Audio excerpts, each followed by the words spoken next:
Hey y'all, Captain IrixGuy here. Now this is what I'd like to refer to as a video for the history books, because as we know, history tomorrow probably won't be taught with a paper textbook. It'll probably be on a future generation of an iPad or some sort of even more advanced device.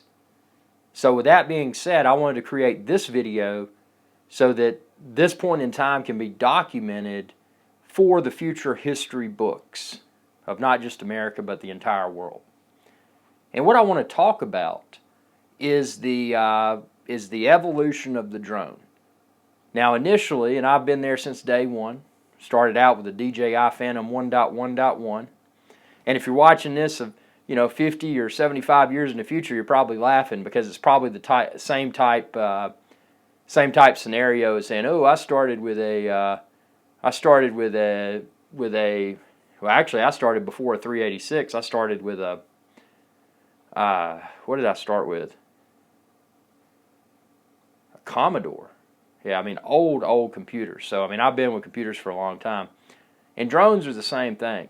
Now, the thing that's funny about drones is that there were a lot of people that wanted to de-evolutionize the drone, prevent it from evolving, because they felt that, oh, it's an invasion of privacy or this, that, or the other.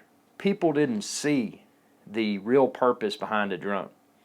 People laughed at people when they went out and spent a few $1,000s for something that could fly up in the sky, and a lot of people were saying flew away and they never saw again. People thought that early adopters of drones were ignorant people. But what people didn't see is that how aerial video and aerial photo would revolutionize the world as we know it. It's a completely different perspective for videos, for photos. It's an unmanned way to perform rescue operations. It's a way to fly into an area that may be potentially unsafe otherwise. Go in, check it out. If something's not right, then then only that non-human drone is at risk. So you're not. If, say for example, and a good example was on when DJI released the Phantom 3, where they were talking about the firefighter, where the firefighter was talking, and he said, yeah, they flew in to check things out, and that drone basically enabled the firefighters to be more safe. And that's just one of many applications for a drone. So it's important to look back and think about, when these drones were coming into the spotlight, because initially it was just the hobbyist, someone that maybe they flew radio control helicopters and radio control airplanes, and then they wanted to take it to the next level and they purchased a drone. And as those became more refined, from the DJI Phantom 1.1.1, and at the time of posting this, the DJI Phantom 3 Professional, as those drones continued to evolve, so did the cameras attached to them. So starting out with video on the Phantom 1 that was just a GoPro camera that was not gimbal stabilized, so you would get video jello. And then it evolved into the Phantom 2 Vision Plus, which had a gimbal and a high-quality 1080p 30 frames per second DJI camera. And now today, you've got the DJI Phantom 3 Professional that has a gimbal and a 4K camera, and even a 720p HD FPV video stream, live video while you're flying in high definition. And we haven't seen the evolution of drones yet. We're still in the infancy of drones at the time of posting this video.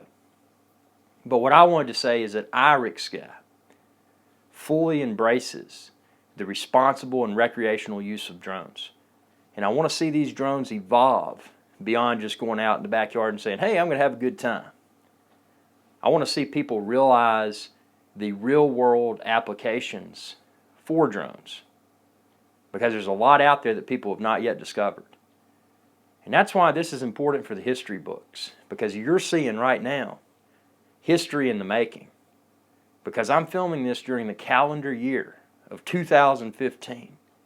And you're probably laughing, you're saying, 2015, ha ha ha. Yep, it's 2015 at the time of posting this.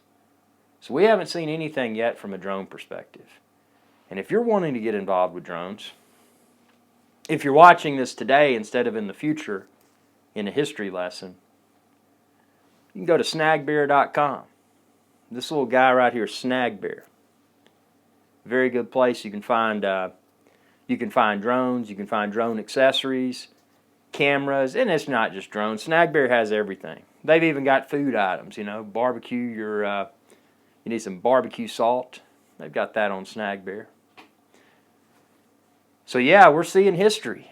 And if you're watching this in the future, you're looking back in history.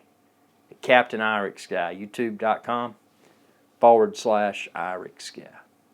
So I appreciate your viewership. Tell me what you think. What do you think about drones? Now, I love drones. And be sure to check out not only IrixGuy.com, but go to aerialrights.com and support your aerial rights, because it's important, more important than ever in today's world to be aware of what's going on around us and to embrace the positive uses of drones, to share those applications with others, and to obviously be responsible and recreational and have a good time doing it. So I appreciate your support. Feel free to check out my newsletter too. You can go to IrixGuy.com and you can sign up for my newsletter. You can unsubscribe from it at any time, so it's not a spammy type thing where it's like, oh man, I'm getting all these emails. And I don't put them out every day. I mean, I put them out every few days or every few weeks, and it's a good way to get the inside scoop on drones and other evolving technologies. So thanks for watching, and y'all have a good day.